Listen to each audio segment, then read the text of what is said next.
하나님께서 인간을 창조하신 목적이 뭐죠? 여러분, 우리를 통해서 영광 받으시기 원하는 거예요. 예배 받으시기 위해서예요.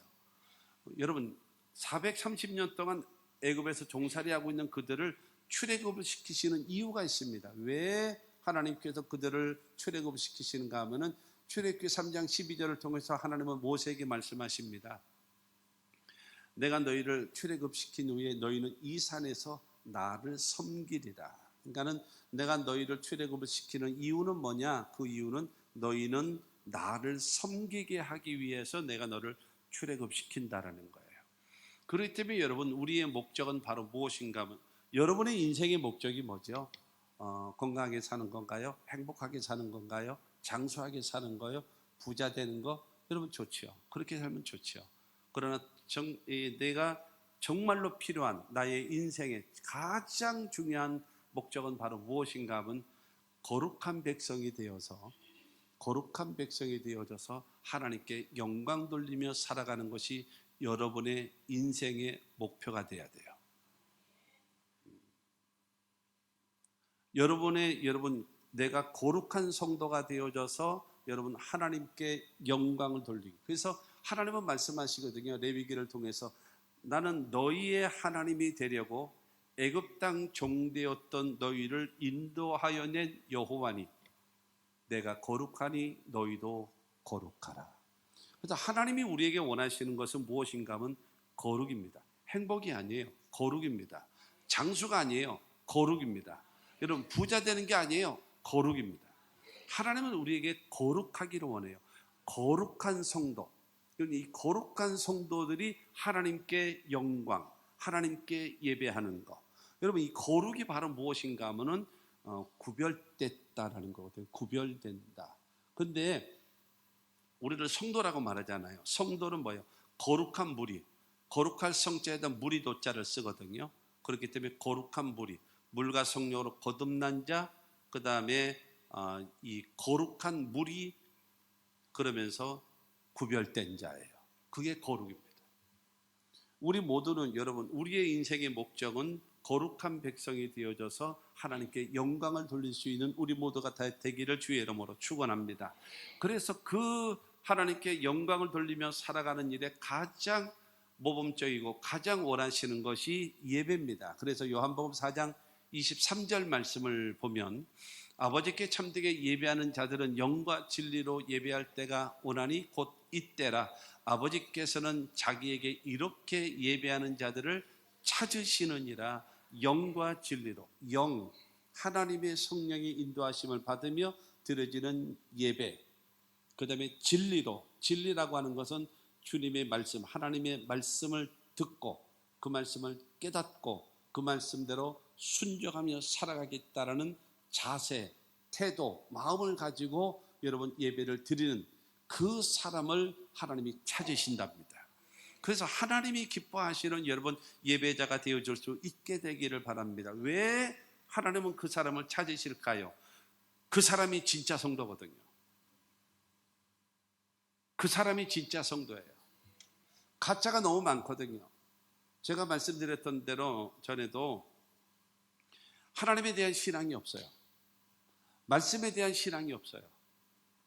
신앙이 없어요. 믿음이 없어요. 그런데 오랫도록 교회를 다녔어요.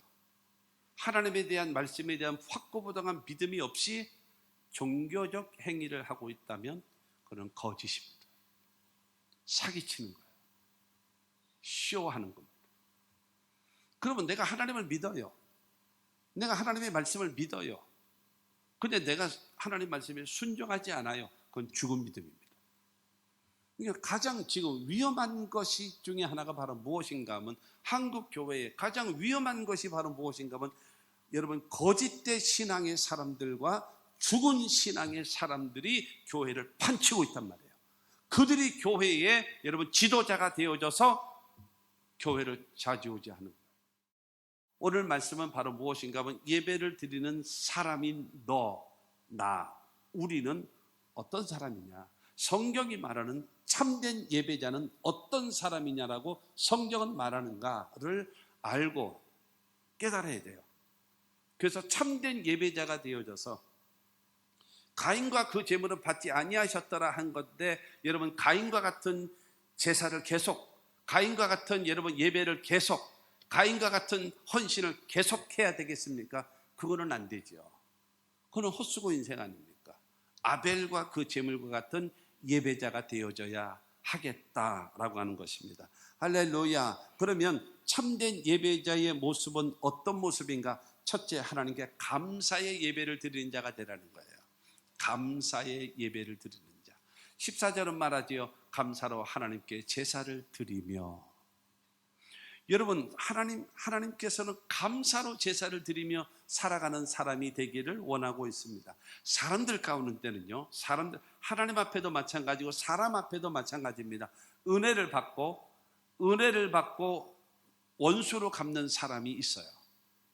이런 사람이 있어요. 악한 사람이요. 그리고 두 번째로는요, 은혜를 받고 당연하다라고 여기며 여러분 보답하거나 여러분 감사하지 않는 사람이 있습니다. 이런 사람 많지요. 세 번째 사람은 은혜를 받고 그 다음에 고마움을 느끼고 보답하고 감사하는 자. 여러분 감사가 뭐지요? 느낄 감자에다가 그 다음에 살해할 사자입니다. 느끼고 감사합니다. 느끼고 고마워요. 느끼고 내가 선물을 해주면서 고맙습니다. 정말 감사해요. 라고 하는 것이 감사라는 거예요. 하나님이 원하시는 사람은 바로 무엇인가 하면은 은혜를 받고 원수를 갚는 자가 아니라, 그건 당연하겠지요. 은혜를 받고 나서 당연하다라고 여기면서 그야말로 감사하지 못하는 사람, 관심도 갖지 않습니다. 그거는 아무리 숫자가 많아도 주님은 전혀 관심을 갖지 않습니다.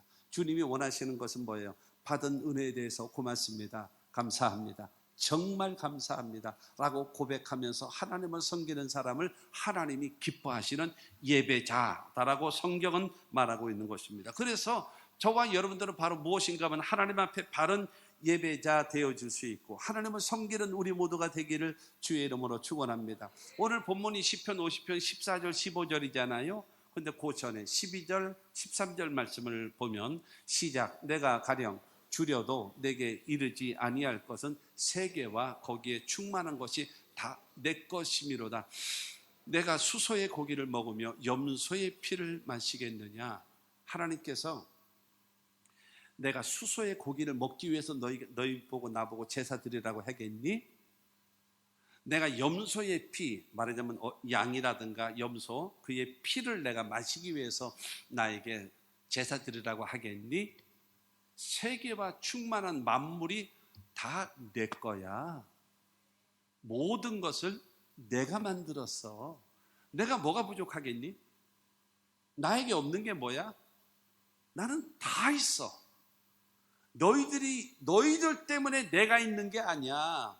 너희들이 주기 때문에 그것 먹고 아이고 고맙다. 야 이번에는 너무 조금 줬다. 음식이 너무 짜다. 여러분 이런 존재가 아니라는 거예요. 우주와 만물을 창조하신 하나님은요 부족함이 없는 분이에요.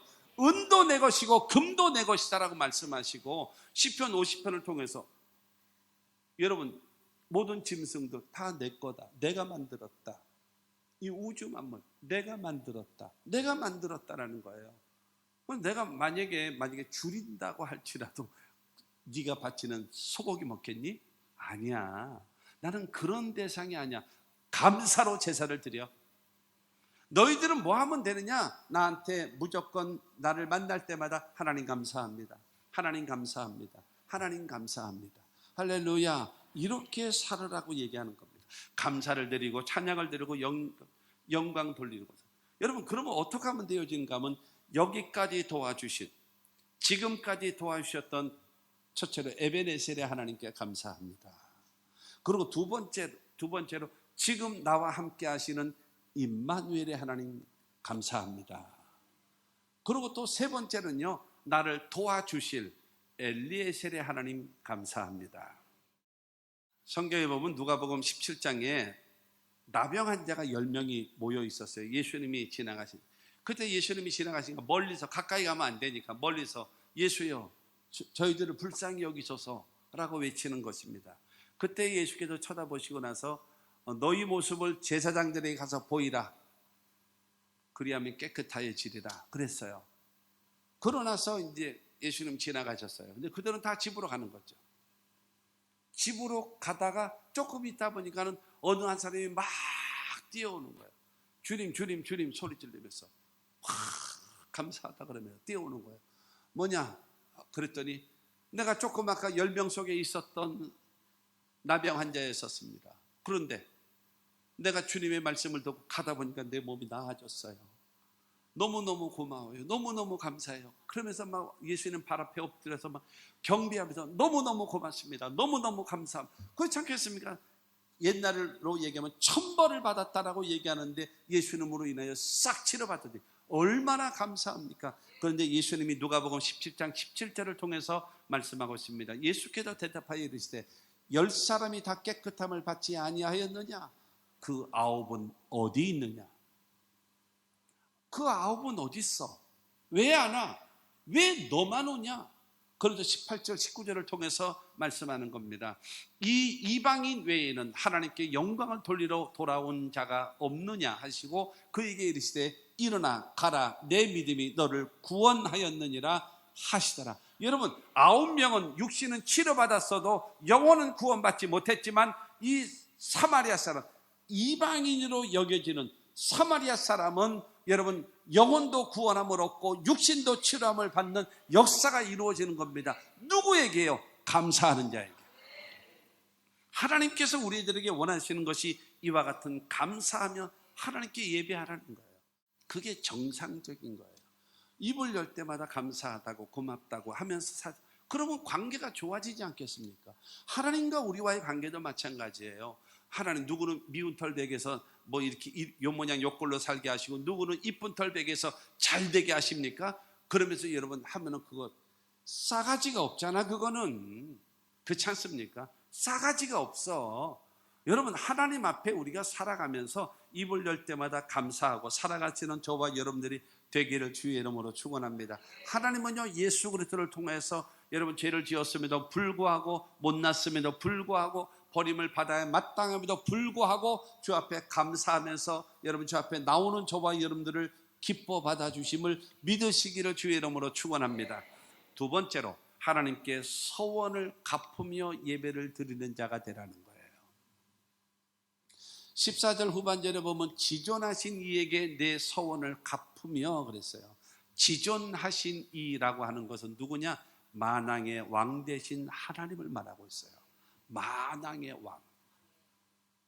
그 하나님 앞에 약속한 거 있지, 서원한 거 있지, 갚아. 그거 실천해. 그게 예배자다. 여러분 우리가 서원을 할 때 어느 때 하나요? 등 따쓰고 배부르고 편안할 때 서원하나요? 안 그렇잖아요. 급하고 다급하고. 그러니까 여러분 급하면 막 이 서원하는 것이 막 세져 막 높아져. 이것만 해주시면 내가 이거 해드리겠고 이것만 해주시면 이거 그야말로 지구 반이라도 뭐 갖다가 드릴 것처럼 막 그냥 막 서원을 하잖아요. 그러고 나서 그 서원을 갚지 않으면 믿을 수 없는 사람이 되는 거예요. 근데 하나님은 말씀하시는 겁니다. 서원을 갚으라. 서원을 갚으라는 거예요. 더군다나 누구에게 했다고요? 지존하신 만왕의 왕 되신 하나님께 서원을 했으면 그 하나님께 갚으라. 왜냐? 서원을 갚지 않으면 너는 하나님 앞에 신용불량, 믿을 수 없는 사람이 되기 때문이라는 거예요. 시편 15편 4절 말씀을 먼저 보면요. 그의 눈은 망령된 자를 멸시하며 여호와를 두려워하는 자들을 존대하며 그의 마음에 서원한 것은 해로울지라도 변하지 아니하며 시편 15편 1절부터 그 6절까지에 있는 그 말씀이 어떤 말씀인가 하면은 시편 24편도 마찬가지고 15편도 마찬가지입니다. 내가 솔로몬이 성전을 지은 다음에는 성전에 들어갈 때 그리고 솔로몬 이전 모세 때부터 이전에 성막에 들어가서 하나님께 제사를 드리려고 할 때에 여러분 성막 문 입구에서 문지기가 있습니다. 제사장. 문지기의 역할을 하는 제사장이 있습니다. 묻게 되어지면서 그에게 맞습니다. 네 자신은 정직한 사람이냐? 물어요. 네. 그러면 너는 공의를 실천하며 살아왔니? 물어요. 네. 네 마음에 진실한 것만 말하고 살았니? 이걸 묻는 거예요. 네 자신 앞에 묻는 거예요. 예 라고 대답을 했다면, 그러면 네 혀로 남을 허물하지 않은, 남의 잘못된 것을 지적하지 않았니 너? 나 그렇게 안 했는데요? 그러면 두 번째로, 내 이웃에게 악을 행하지 아니하였냐? 나 하지 않았습니다. 그러면 그 이웃을 잘못된 걸 비방하지 않았니? 라고 물어요. 그때에 나는 하지 않았습니다 라고 말하는 거예요. 자기 자신, 그 다음에 이웃과의 관계. 그리고 지금 이 4절 말씀에 그의 눈은 망령된 자를 멸시하며, 망령된 자가 뭐예요? 죽을 짓만 하고 못된 짓거리 하는 사람, 그런 사람을 멀리하며 살아가는 거. 그 다음에 여호와를 두려워하는 자를 존대하며, 하나님을 잘 섬기고 신앙생활 바르게 하는 사람을 존경하며 배우고 따르고 있느냐? 이런 일을 행하는 사람은 요동치 아니하리라, 흔들리지 아니하리라, 성경은 말씀하고 있는 겁니다. 왜냐하면 신명기 23장 21절은 말합니다. 내 하나님 여호와께 서원하거든 갚기를 더디하지 말라. 내 하나님 여호와께서 반드시 그것을 내게 요구하시리니 더디면 그것이 내게 죄가 될 것입니다. 하나님께 약속했거든, 서원했다면 빨리 갚아라. 빨리 갚지 않으면 죄가 된다. 죄가 뭐예요? 죄라는 것은요, 이사야 59장 1절 말씀처럼 여호와의 손이 짧아서 구원하지 못함도 아니고, 여호와의 귀가 둔하여서 너희 기도를 듣지 못하는 것이 아니라 너와 나 사이에 죄가 되어져서 사이를 멀리 떨어졌다. 그러고 담이 생겼다. 그래서 구원의 손길을 펼 수도 없고 네 기도를 들을 수도 없다라는 거. 뭐가요? 죄가.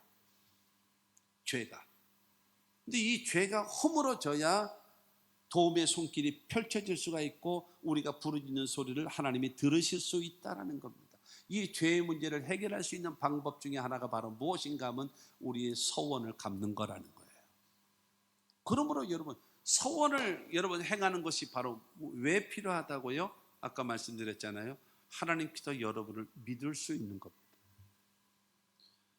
약속하고 나서도 여러분 이행하지 않으면 못 믿는다니까요. 행할 때까지 여러분, 그러기 때문에 깝깝한 건 나예요. 왜 불러도 하나님은 대답이 없으십니까? 그 이유는 내가 믿을 수 있는 행위를 하지 않기 때문입니다. 내가 너를 어떻게 또 믿니? 야, 한두 번 속냐? 한두 번 속아? 더는 못 봐줘. 여러분, 이관계라고 생각하지는 않습니까? 그러므로 바른 예배가 되어지려면 주님과 나와의 관계를 회복해야 돼요. 그 회복하는 것이 바로 무엇인가 하면 약속은 이행해야 되는 거예요. 그래야지만이 하나님께서 나를 도와주시고 응답하신다라는 사실을 믿게 되기를 바랍니다. 레위기 19장 12절은 말합니다. 너희는 내 이름으로 거짓 맹세함으로 내 하나님 여호와 내 하나님의 이름을 욕되게 하지 말라. 나는 여호와이니라. 내 이름을 빙자해서 자꾸 이 소리 저 소리 하면서 약속 못 지키는 존재가 되지 마라. 내가 같이 욕되게 되지 않겠니? 라고 말합니다. 나는 여호와야. 나는 언약의 하나님이야. 말씀하신 것을 반드시, 예레미야 33장이 그러잖아요. 일을 행하시는 여호와, 그것을 만들며 성취하시는 여호와, 그 이름을 여호와라 하는 자가 이와 같이 이루시도다. 그러면서 너는 내게 부르짖으라 말씀하잖아요. 사랑하는 성도 여러분, 하나님과 우리와의 관계 속에서 여러분 약속한 거, 서약한 거, 그거를 이루십시오. 사랑과의 관계도 마찬가지죠. 이 약속을 이행하지 않으면 못 믿을 사람이 되는 거예요. 하나님과 나와의 관계에서 서원을 갚지 않으면 믿을 수 없는 존재. 여러분에 대해서는 불 딱 끄는 거죠. 스위치 딱 끄는 거예요. 샷다를 탁 내려버리는 거예요. 그러면 끝나는 거예요. 세 번째로, 환난 날에 하나님께 기도하는 자가 되라. 15절은 말합니다. 환난 날에 나를 부르라. 내가 너를 건지리니 내가 나를 영화롭게 하리라. 첫째 먼저 뭐 하는 사람이요? 감사로 제사를 드리고, 그 다음에 두 번째로 하나님 앞에 소원을 갚으면서, 감사는 하나님이 베푸신 거에 대한 보답이잖아요. 반응이잖아요. 그런데 소원이라고 하는 것은 내가 약속한 것을 하나님 앞에서 이루어야 하는 겁니다. 그러니까는 이 하나님께서 베푸신 것을 통해서 여러분 감사함으로 인하여 하나님께 영광이 되어지고, 그 다음에 소원한 것을 갚음으로 인하여 하나님과 나와의 관계가, 신용이 회복되어진 다음에 환난 때 기도해. 내가 너를 건져줄 것이야. 내가 너를 건져주게 되어지면 네가 나를 영화롭게 하리라. 하나님이 도우셨군요. 하나님이 살아계시군요. 하나님은 역시 멋있는 분이시군요. 할 수 있게끔 될 것이다 말씀하시는 거예요. 사랑하는 성도 여러분, 그래서 성경의 말씀을 아는 것이 중요한 것이 아니라 행하는 것이 귀한 것이다라는 거예요. 그러므로 사랑하는 성도 여러분, 환난이 뭐예요? 여러 가지 외적으로, 환경적으로 나타나는 여러 가지 재난들이지 않습니까? 그때에 우리가 해야 될 일은 원망하지 말고, 불평하지 말고, 좌절하지 말고, 포기하지 말고 기도하라는 거예요. 그래서 15절 다시 보게 되어지면 환난 날에 나를 부르라. 내가 너를 건지리니 내가 나를 영화롭게 하리라. 사랑하는 성도 여러분, 환난 가운데 하나님을 향하여 부르짖고 기도하게 되어져서 하나님은 여러분을 도와주시고, 여러분은 기적을 체험한 다음에 하나님의 영광을 드높일 수 있는 하나님의 사람들이 다 될 수 있게 되기를 주님의 이름으로 축원합니다. 살아계신 하나님을 나타내 보여줘야죠. 예배가 예배로 끝나면 되겠습니까? 예배가 아까 말씀드렸던 것처럼 아벨과 그 제물은 받으셨으나 가인과 그 제물은 받지 아니하셨더라 하셨는데, 내 예배와 기도가 가인과 같은 예배의 패턴을 통해서 악순환의 반복인가, 아니면 아벨과 같이 의로운 자가 되어져서 하나님 앞에 인정받는, 여러분 신앙 되어져서 하나님으로부터 응답받는, 축복을 받는 선순환의 반복인가, 여러분의 자신을 점검해 보십시오. 하나님이 원하시는, 여러분 내가 원하는 대로 된다고도 되는 것이 아니라 하나님이 원하시는 성경 말씀대로 나아가면 하나님께서 책임져 주실 줄로 믿습니다. 그러므로 하나님께서 결론은 그것입니다. 하나님은 예배자를 찾으십니다. 어떤 사람이요? 첫째로 하나님께 감사의 예배를 드리는 사람을 찾습니다. 입을 열 때마다 하나님이 베푸신 은혜에 대해서 감사. 그리고 두 번째로는 하나님과 나와의 관계에서 신용을 회복하기 위하여 언약한 것, 약속한 것을 다 이행하며 순종하십시오. 그러면 하나님께서 여러분의 기도를 믿으실 겁니다. 그렇지 않겠습니까? 그리고 세 번째로 여러분 환난 날에 하나님께 기도하십시오. 낙심하지 말고, 포기하지 말고, 한숨 쉬지 말고 살아계신 하나님을 믿고 그 하나님 앞에 당당히 기도해서 모든 사람들 앞에, 나 같으면 좌절할 텐데, 낙심할 텐데, 포기할 텐데, 저 사람은 기도 안 해. 기도하더니 되는구나. 이와 같은 역사를 나타낼 수 있는 우리 하나님의 사람이 되자라는 겁니다. 참된 예배자에게 하나님 살아계심의 역사를 여러분에게 나타내 보여주실 것입니다. 하나님은 우리를 통해서 나타내지기를, 흘러나가기를 원하고 계십니다. 그의 주인공들이 됩시다.